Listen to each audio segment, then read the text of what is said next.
শ্রাবণের ভেজা ভেজা দিন, মেঘাকাশ হয় না রঙিন, ঝরছে বৃষ্টি সারাদিন ফোটায় ফোটায়।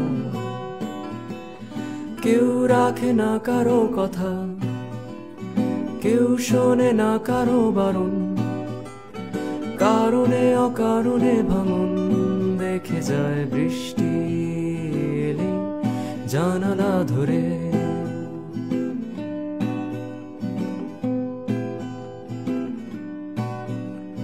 তুমি তো ফিরতে পারোনি, আমারই আকাশে বৃষ্টি, সন্ধ্যা তারারা বলে যায় বৃষ্টি এলে ঘরে ফিরে আয়। চুপি চুপি কিছু কিছু মেঘ জমা থাকে, মন আকাশে কালো হয়ে যায়। পিছু পিছু হেঁটে হেঁটে কত দূর যাই, পথে পথে বৃষ্টি নামলে দাঁড়াই।